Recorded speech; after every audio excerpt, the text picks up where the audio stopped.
ይከብዳል ብላችሁ ይዛችሁት ገዝታችሁት ሊሆን ይችላል። ስለዚህ ትልቁ ሻንጣ በደንብ በልብስ ጠቅላላችሁ ምናምን ታሳልፉት ትችላላችሁ። ሊያዝባችሁም ይችላል። ቢያዝባችሁም ደግሞ ያው ልትጠቀሙበት ነው። ምንም ለመጥፎ ነገር ይዘዋለች መጥታለች ብሎ የሚያስባችሁ የለም። ስለዚህ ሻንጣችሁ የሆነ ነገር ወይም ሻምፖ የሆነ በቃ አድርጋችሁ የሚጮህ ተሆነ ምንም የሚያስደነግጣችሁ ነገር የለም። ተፈትሾ ምን እንደሆነ አውጥታችሁ እንትን ማለት ትችላላችሁ ማለት ነው። ማሳለፍ ትችላላችሁ። አሰላሙ አለይኩም ወራህመቱላሂ ወበረካቱ። ውድና እየተከበራችሁ ጠባ ሚዲያ ቤተሰቦች አባይቦች እንዴት ናችሁ? ከኔ ጋር አልሐምዱሊላህ ሁሉም ሰላም ነው። ሰላማችሁ ብዝት ይበልልኝ ማለት ነው ቶችና ዛሬ ደግሞ በአዲስ ሀሳብ በአዲስ ቪዲዮ መጥቻለሁ። እስኪ ውጭ ላይ ሆኛለሁ ማለት ነው። ዛሬ እንግዲህ ቀይ ላይ ነው የሆንኩት ማለት ነውና ዛሬ ደግሞ በአዲስ ቪዲዮ የመጣሁበት ስንት ሻምፖ እና ስንት ሽቶ መያዝ ይቻላል ብላ እህታችን ጠይቃኛለች። ይሄንን እንግዲህ የምታውቁ አላችሁ፣ የማታውቁ ስንት እንደሚያዝ ልንገራችሁ ማለት ነው እህቶችና ለዚህ ቻናል አዲስ የሆናችሁ ላይክ፣ ሰብስክራይብ፣ ሼር እያደረጋችሁ አበረታቱኝ ይላል እህቶችና እንግዲህ ወደ ሀገራችን ስንገባ ምን ለያዝ ምን ላድርግ በጣም ያስጨንቃል ማለት ነው። ያደነጋግራል። በጣም ደንጋራ ነው የምንሆን ሀቂቃ ማለት ነው። ጭንቀት አለ። እንዴት ነው የማደርገው ተዚህ ሂጄ ምናምን ብዙ ነገር አለ። እውነት የሆነ በጣም እውነት ሁላችንም የሚያሳልፍ ነው ወይም የምታሳልፍም ስላላችሁ ማለት ነው። እና እንግዲህ ሽቶ ታውቃላችሁ ኪሎ አለው ማለት ነው። ሻምፖ እና ሽቶ በተለይ ሻምፖ ላይ ጠንቀቅ ብትሉ አሪፍ ነው። አሁንም በፊት አውርቻለሁኝ ስለ ሻምፖ ብትጠነቀቁ በጣም አሪፍ ነው ብዬ ነው የማስበው። ኪሎም ስላለው ሽቶ ኪሎ ስላለው የሽቶ መጠን ይሄን ያህል ነው ይሄን ያህል ይያዛል ተብሎ ምንም የሚወሰን ነገር የለም። ብቻ ምንድነው እናንተ ናችሁ የምትወስኑት ማለት ነው። ስትወስኑ ኪሎ ስላለው ኪሎ በደንብ የሚመዝንባችሁ ማለት ነው። ስለዚህ ኃይለኛ ሽቶ በደንብ እንደዚህ ስንረጨው በቃ ንህርር የሚል ማለት ነው። እሱ ካለው በደንብ የሚሸት ከሆነ በእጃችን ቦርሳ ራሱ በ10 ኪሎ መያዝ አይቻልም። በትልቁ ሻንጣ ነው ማለት ነው የምንያዘው። እንደዚህ ቀለል ያለ ብትይዙ ቀለል ያለ ሽታ ያለው ብትይዙ በትንሿ ሻንጣ በ10 ኪሎ ምንም ችግር የለውም ማለት ነው ቶችና እንግዲህ ሽቶ ይሄን ያህል ያዙ ተብሎ የተወሰነ ነገር የለም ማለት ነው ቶች እና ሽቶና ሻምፖ እንግዲህ ኤርፖርት ላይ አጋጣሚ ተሆነ ያው እድለኛ ካልሆናችሁ ልትቀሙም ትችላላችሁ ማለት ነው። በተለይ ሻምፖ ማለት ነው። በተለይ ሻምፖ በጣም አስቸጋሪ ነው። ኤርፖርት አጋጣሚ ነው ብያችኋለሁኝ። እኔ ብፈተሽ እናንተ ላትፈተሹ ትችላላችሁ። ሁሉም ሰው ተፈትሿል አይደለም። ሁሉም ሰው ደግሞ ዝም ብሎ አልፋል የለም ማለት ነው። ብዙዎቻችን እንፈተሻለን ማለት ነው። ስለዚህ ፍተሻ በርግጥ አሁን ላይ ብዙ አይደለም፣ ግን እንደዚህ ሆነ በተለይ ሻምፖዎች ነገሮች እንደዚህ 3 ሚሊ ሊትር 400 300 ቢያንስ ከ100 ወይም ከ50 ሚሊ ሊትር በላይ ያለ ሻምፖዎች ሻንጣችን ላይ የትንሿ ሻንጣ ላይ ሲሆን ነው። ትልቁ ሻንጣ ላይ ችግር የለውም ማለት ነው። ስለዚህ ሻንጣ የምታረጉት ትልቁ ሻንጣ ላይ ስለሆነ በትልቁ ሻንጣ አይጮህም ማለት ነው። በትንሿ ሻንጣ ግን ተሆነ በደንብ አድርጎ ነው የሚጮኸው ማለት ነው ቶቼ። ስለዚህ መጠንቀቅ አለብን። በትንሿ ሻንጣ ቆንጆ ነው የምንለው በ10 ኪሎ ቆንጆ ሻምፖ ነው የምንለውን መያዝ የለብንም ማለት ነው ቶቼና በትልቁ ሻንጣ አድርጋችሁ በትልቁ ነው ማስመዘን ያለባችሁ እንጂ ትንሹ ላይ በፍጹም አታርጉ ማለት ነው። እንደዚሁ ደግሞ ብርና እንደዚህ ወርቅ ምናምን በ10 ኪሎ አታርጉ። ብርና ወርቅ የምንይዘው በትንሿ በሽንጥ ቦርሳችን ነው። በሷ ነው መያዝ ያለብን ብያለሁኝ።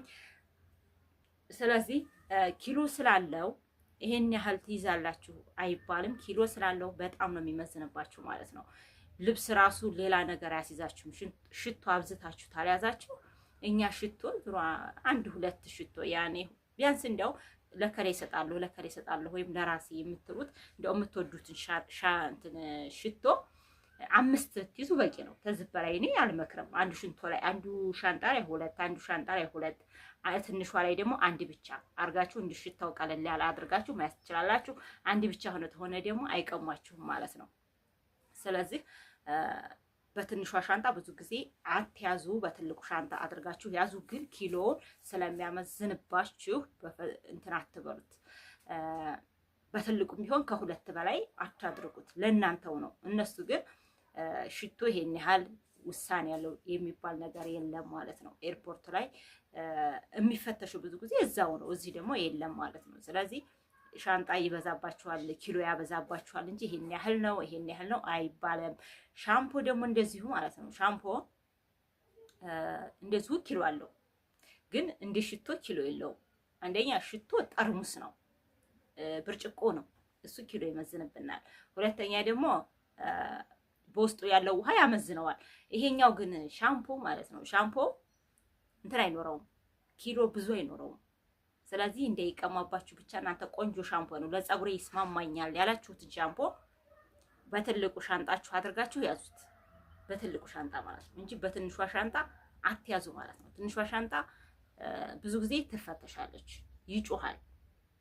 ታውን በፊት ከኔ ጋር ያለችው ልጅ ደግሞ ወደዚህ ስንመጣ ሳይሆን ወደዛ ራሱ ስንሄድ ይዛ ሻምፖ ጎደሎ ነው፣ ግማሽ ነው ማለት ነው። ከዚህ ወደዛ እየሄደች እንግዲህ ለስራ ገና እየሄድን ነው፣ ለሸቀል ማለት ነው እየሄድ በዛን ሰዓት ጮኸ ማለት ነው። እዚሁ አዲስ አበባ ማለት ነው። ስለዚህ በዛን ሰዓት አውጥተው አዩት።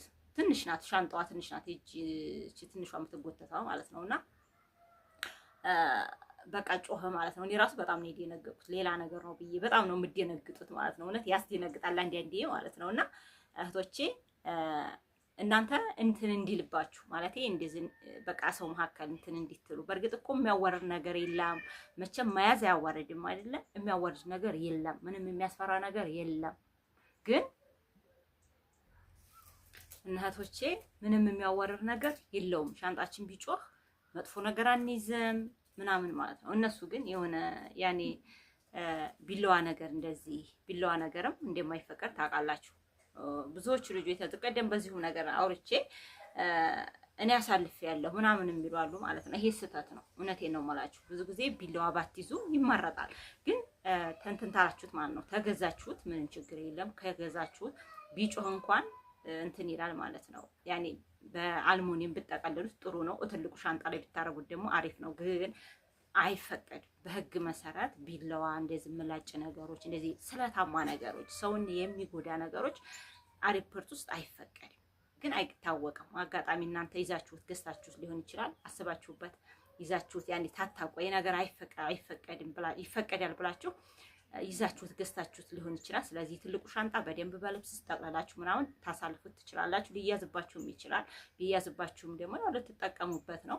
ምንም ለመጥፎ ነገር ይዘዋለኝ መጥታለኝ ብሎ የሚያስባችሁ የለም። ስለዚህ ሻንጣችሁ የሆነ ነገር ወይም ሻምፖ የሆነ በቃ አድርጋችሁ የሚጮህ ተሆነ ምንም የሚያስደነግጣችሁ ነገር የለም። ተፈትሾ ምን እንደሆነ አውጥታችሁ እንትን ማለት ትችላላችሁ ማለት ነው። ማሳለፍ ትችላላችሁ። በተለይ እንደዚህ ሰዓት ነገሮች ይጮሃሉ ማለት ነው። ሰዓት እንደዚህ ጌጣጌጥ ነገሮች፣ ሰዓት ያኔ ኦሪጂናል የሆኑ ነገሮች እንደውም እኮ ሰዓታችሁን አውጡ ምናምን ይባላል። ስለዚህ ብዙ የሚያስደነግጣችሁ ነገር የለም። ግን እናንተ ባትይዙ ይመረጣል። ሰዓት አይደለም፣ ሰዓት ያዙ፣ ችግር የለው። ሰዓት ለመጥፎም ሳይሆን የሚጮኸው ህጉም ስለሆነ ነው ማለት ነው። ስለዚህ ሻምፖና ሽቶ ይሄን ያህል ያዙ፣ ይሄን ያህል በቂ ነው ኤርፖርት ውስጥ ተብሎ የተደነገገ ነገር የለም። ስለዚህ እናንተ ለኪሎአችሁ አዝናችሁ ለራሳችሁ ኪሎ ይወስድብኛል ሌላ ነገር መያዝ አለብኝ ብላችሁ መያዝ አለባችሁ እንጂ ማሰብ አለባችሁ እንጂ ማድረግ አለባችሁ እንጂ ይሄን ያህል እንይዛለን ተዚህ በላይ አይፈቀድም ተዚህ በታች ይፈቀዳል ተብሎ የተወሰነ ነገር የለም። ግን ኪሎ አስቸጋሪ ስለሆነ ሻምፖ ራሱ ከ3 ከ4 በላይ ባትይዙ አሪፍ ነው። ለምን አንደኛ ሻምፖ ብዙ ያስጠቅመናል፣ ገባችሁ?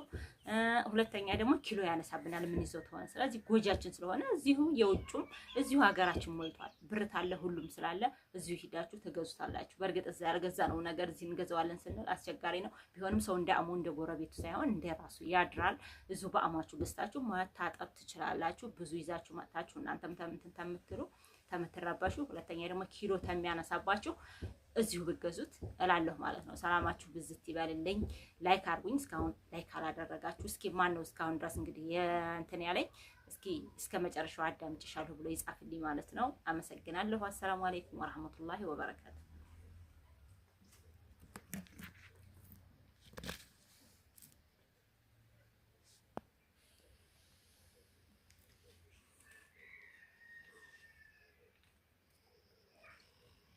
ታሳያችሁ ብዬ ነው አይደለ?